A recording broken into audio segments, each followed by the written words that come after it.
खत्म नबूवत उत्ते पैरा देवे, जड़ा नामूसे रिसालत उत्ते पैरा देवे, जड़ा गुस्ताखाने रसूल दी जड़ां कट के रख दे, जड़ा कुफर नूं हिला के रख दे, उहदे वास्ते वफा दा मुल इत्थे हुजूर दी बारगाह विच वफा दा मुल है। ए उलमा बैठे हजरत अमर बिन अख्तब मेरे आका मौला सल्लल्लाहु तआला अलैहि वसल्लम इंज पानी नोश करन लगे, हुजूर ने इंज पानी वास्ते प्याला उठाया कि हजरत अमर बिन अख्तब ने कहा हुजूर ठहरिए एक मिनट, ठहरिए तवक्कुफ कीजिए। हुजूर ने प्याला रख दिता, हजरत अमर बिन अख्तब ने विचों तिनका कढ़िया पानी विचों, जदों पानी चो तिनका कढ़िया मेरे आका मौला सल्लल्लाहु तआला अलैहि वसल्लम ने फरमाया अल्लाहुम्मा जम्मिलहु, या अल्लाह इहनूं सोहना बना दे। सहाबा कहंदे ना आप दी 80 साल उम्र होई, आप दे गाल दंद और चेहरा इस तरह सी, जिस्म इस तरह सी जिस तरह 16 साल दे नौजवान दा हुंदा। हां जी, जड़ा पानी चो तिनका कढ़े ओनू हुजूर दुआ देन ते जड़ा खत्म नबूवत उत्ते पैरा देवे, जड़ा नामूसे रिसालत उत्ते पैरा देवे, जड़ा गुस्ताखाने रसूल दी जड़ां कट के रख दे, जड़ा कुफर नूं हिला के रख दे, उहदे वास्ते मेरे आका मौला ए सारे जानदे ने कि मेरे आका मौला सल्लल्लाहु तआला अलैहि वसल्लम दे चचा और हुजूर नूं जिन्हां दा सब नालों ज्यादा गम हजरत जनाबे सैयदना अमीर हमजा, उनके आगे वो हमजा की जांबाजियां। हां जी, जनाबे अमीर हमजा अमीर तैयबा रज़ियल्लाहु तआला अन्हु, हजरत अमीर हमजा दी शहादत हुई गज़वा ओहद विच। मेरे आका मौला सल्लल्लाहु तआला अलैहि वसल्लम ने हजरत अमीर हमजा वास्ते 70 बारी अल्लाह दी बारगाह बख्शिश तलब की। बाज़ मकामात पे लिखा कि 70 बारी हुजूर ने नमाज जनाजा पढ़ाई हजरत जनाब अमीर हमजा दी। ए हजरत जनाब अमीर हमजा दा मकाम है। मेरे आका मौला सल्लल्लाहु अलैहि वसल्लम ने मैदान उहद वाले दिन तरतीब नाल जड़े जड़े हुफाज सन उन्हां दी तरतीब नाल इस तरह तदफीन कीती। जदों तदफीन कर रहे थे इतनी देर हजरत शम्मास बिन उस्मान दा जनाजा हुजूर दे सामने ले आया गया। मेरे आका मौला सल्लल्लाहु तआला अलैहि वसल्लम ने फरमाया मैं शम्मास दा जनाजा नहीं पढ़ाना। सहाबा अर्ज़ कीती या रसूलल्लाह ये मुसलमान है, ये तुहाडे ते ईमान अल्लाह ते ईमान ले आंदे तुहाडी जनाब रिसालत दा जनाब ईमान ले आने ये दुनिया तो क्या। मेरे आका मौला सल्लल्लाहु अलैहि वसल्लम ने फरमाया मेरे गुलामों एक गल नहीं, शम्मास बिन उस्मान दा जनाजा इस वास्ते नहीं पढ़ाना कि जदों उहद दे मैदान विच सारे काफिर मेरे उत्ते टुट पे ना ते शम्मास बिन उस्मान ने मेरे गिरद इस तरह घूमना शुरू किया और सारे तलवार तीर नेज़े अपनी जात उत्ते लै, कोई तलवार तीर नेज़ा मेरे तक नहीं आन दिता। जदों इस तरह शम्मास बिन उस्मान ने घूम के मेरी नामूस की हिफाजत की ना ते अल्लाह ताला ने जन्नत विच उस मकाम में शम्मास बिन उस्मान नू दर्जा दिता। नमाज जनाजा पढ़ाई जाती बुलंदी है दराजात विच, शम्मास बिन उस्मान नू अल्लाह ताला ने जन्नत विच मकाम दिता जिस तो अगे मकाम ही कोई नहीं। है मिलता है क्या एक बार मदीने में जाके देख, करते हैं माला माल जरा दामन फैला के देख। और ये है शम्मास बिन उस्मान जिन्हां दी हुजूर ने नमाज जनाजा नहीं पढ़ाई इस वास्ते कि इन्हां नू मकाम मिल गया। एक है वो मुनाफिक जिहड़े पिछे नमाज़ां पढ़ के मुनाफिक रहे, आखिरी वेले आ गए हुजूर ने कुर्ते भी दे देते, नमाज़ें भी दे देते, नमाज जनाजा भी पढ़ा देती और कुरान कहंदा सबईना मर्रा मेरे हबीब इंदी तुसी 70 बारी बख्शिश तलब करो। ये तुहाडे नाल वफादार नहीं सी इसे नूं किवें बख्श देई। एक है ए सफ और एक है गुलामां दी सफ और अल्हम्दुलिल्लाह साडी सफ गुलामां दी सफ है। साडी सफ गुलामां दी सफ है। असां तां उन्हां दे पिछे लाइन बना के हाथ बना के खड़े हैं करके।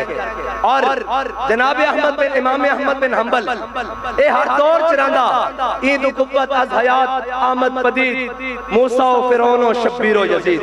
इकबाल कहंदा इन्हां दोवें कुव्वतां ने कयामत तक रब दा आजमा रहना, इन्हां ने आमने सामने रहना। जदों फिरौन आएगा ते मूसा अलैहि सलाम जरूर आएंगे, जदों कोई यजीद आएगा तो हुसैन दा खादिम कोई जरूर आएगा। इस्तिबदाद कर इकबाल कहना क़यामत तक हजरत इमाम हुसैन ने इस्तिबदाद और जुल्म और ज्यादती दा पंजा तोड़ के रख दिता। ता क़यामत क़त्अ इस्तिबदाद कर मौजे खूने ऊ चमन आबाद कर। इकबाल कहना हजरत इमाम हुसैन दे खून ने हुर्रियत दा चमन आबाद कर दिता। और अगे अल्लामा इकबाल ने जेड़ा खराज अकीदत पेश किया हजरत सैयदा दी बारगाह विच, मैं बरकत वास्ते पढ़ देना।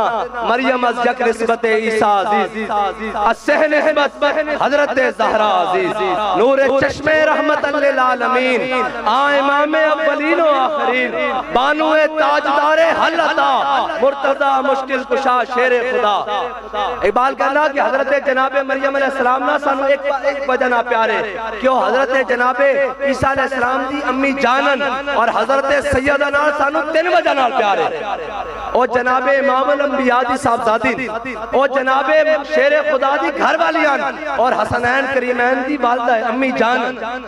और इकबाल कहना कि इमाम हुसैन करबला गए और किस सोल नाल गए। अल्लामा इकबाल कहंदा कि हजरत सैयदा ने जड़ी अपनी गोद विच हुसैन नु कुरान दी लोरी दी ना ओ सोल नाल हुसैन करबला गया।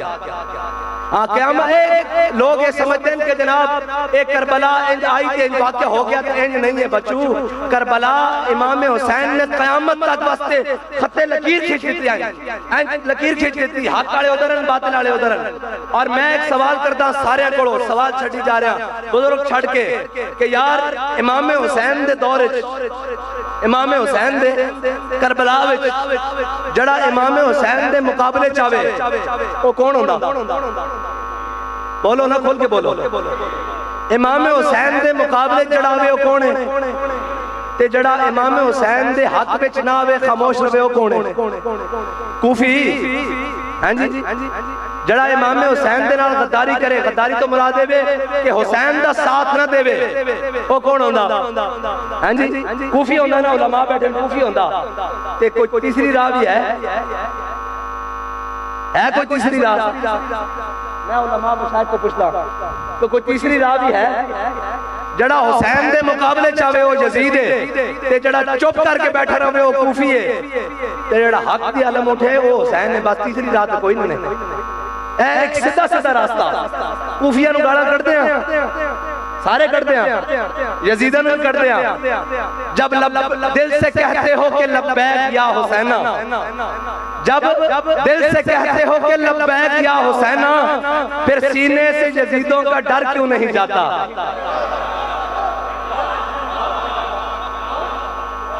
जब दिल से कहते हो कि जब दिल से कहते हो कि लब्बैक या हुसैना, इमाम हुसैन दा करबला जड़ा खुतबा उस दे विच चाहिए हल मिन नासिरी अंसुरना। फरमाया कौन है जो साडे रास्ते ते चल के कयामत तक मेरे नाने दी दीन दी मदद करे? हल मिन नासिरी अंसुरना। उलमा बैठे जाके तर्जुमा कौन है जो साडे रास्ते ते चल के मेरे नाने दी दीन दी मदद करे? जब दिल से कहते हो कि लब्बैक या हुसैना, फिर सीने से यजीदों का डर क्यों नहीं जाता? जब कहते हो कि उसवा शब्बीर पे हो कायम, जब कहते हो कि उसवा शब्बीर पे हो कायम, दरबार में क्यों जाते हो, सर क्यों नहीं जाता?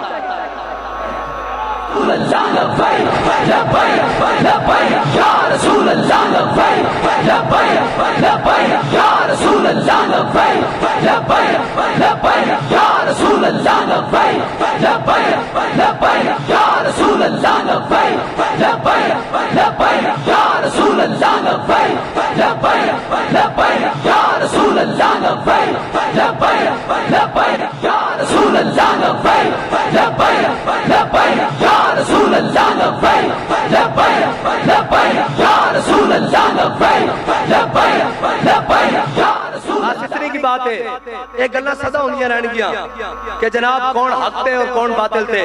हजरत इमाम अहमद बिन हंबल आप दी बादशाह वक्त नाल टक्कर हुई, बादशाह वक्त नाल जदों आप दी टक्कर हो गई ते इमाम साहब फरमांदे ने कि बादशाह ने मेनू 80 कोड़े हो मारे ने कि अगर वो हाथी नू भी लगदे ओ भी लरस जांदा।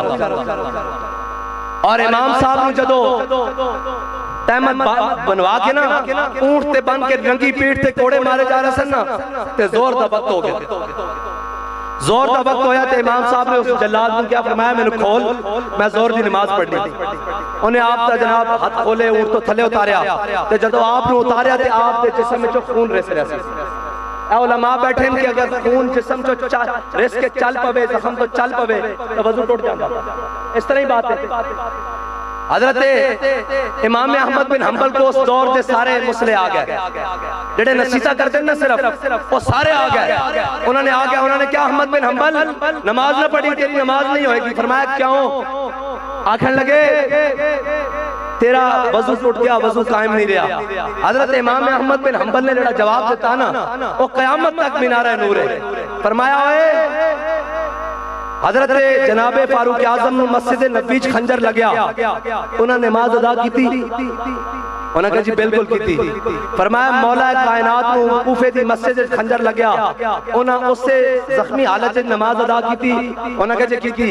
फरमाया अहमद बिन हंबल हाथ से कोड़े खा रहे, अहमद बिन हंबल की नमाज की हो जाएगी, पिछड़ जाओ।